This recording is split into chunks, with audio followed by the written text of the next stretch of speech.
Hey guys, I'm Saga from TechWorks, and this is my full review of the iPhone 7. Unless you have been living under a rock for the past few months, there is a good chance that you must have heard or read about Apple's latest smartphones. In this video, we will take a look at what is good and what is bad in the new iPhone 7. Let us start with what's new and good. The design might seem a bit dated, but the new gradual camera hump, redesigned antenna bands, lack of the headphone jack, and the new black and jet black colors does give a different feel to the iPhone 7. If you are not a fan of the antenna bands on the iPhone 6 and 6s, you will like these redesigned antenna bands, which now just go across the top and bottom edges of the iPhone.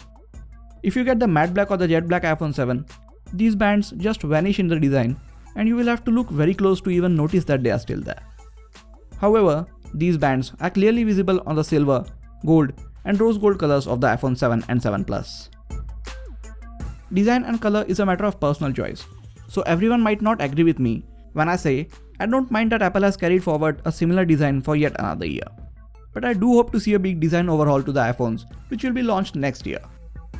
Another cool thing about the iPhone 7 is that it now has IP67 water resistance rating. This doesn't mean that you can take it for a swim or an underwater photo shoot, but it can definitely survive a quick drop in water, or you can even use it in rain without having to worry about it getting damaged. One of my favorite features on the iPhone are the new stereo speakers. You still have one bottom firing speaker, but the earpiece on this new iPhone acts like a front firing speaker, giving you stereo sound. It's not as good or loud as two front firing speakers, but it still works really well, and I no longer have to cup the speaker while I am watching videos. This speaker sounds really crisp, rich, and way louder than previous iPhones. This new home button, which looks just like the previous one, also has a trick of its own. It is no longer a physical button that you can press down. Instead, it's a solid state button with the fingerprint sensor under it.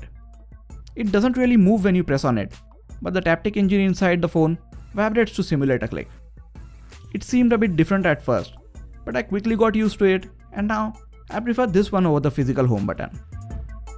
Next welcome change is seen in the camera department.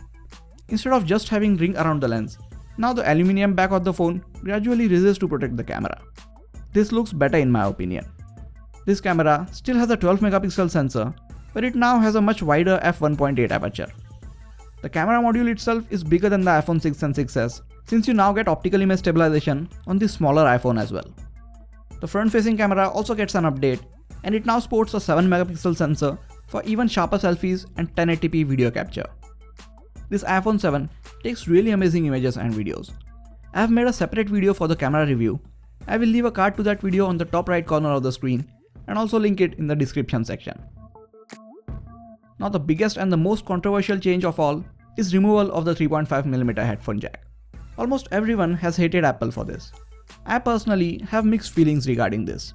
I don't listen to a lot of music on my smartphone, and when I do, I'm either streaming it to a Bluetooth speaker or the Bluetooth earphones that I have, so I'm not affected too much by this. That being said, I still have to carry the Lightning earpods and the Lightning to 3.5mm headphone adapter just in case I need them.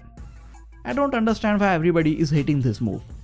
Apple has given you the Lightning earpods and even an adapter if you want to use your own headphones.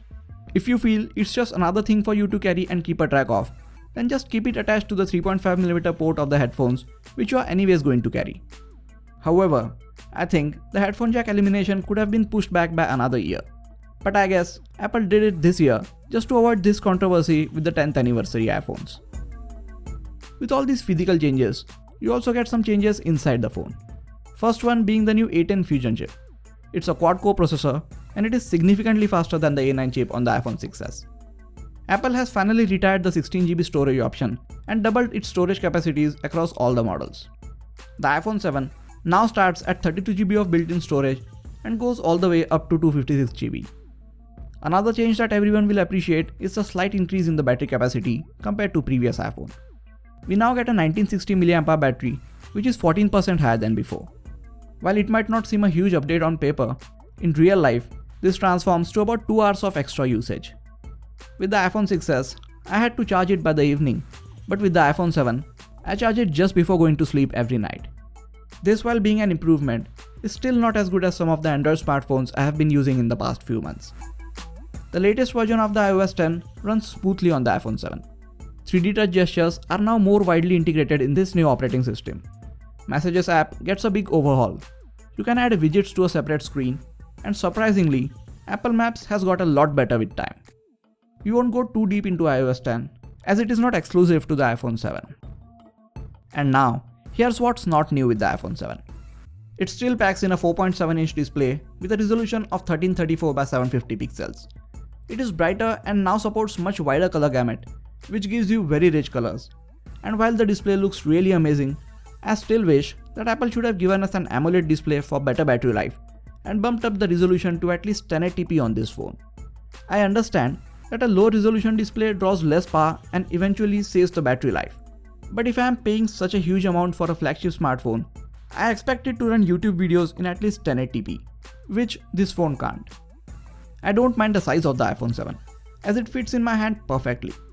I have used the Moto G4 Plus, OnePlus 3 and the Samsung Galaxy S7 Edge in the last 5 months. I loved the large display and the larger battery life on all those devices. But quite frankly, I'm really happy to get back to the smaller form factor of the iPhone 7.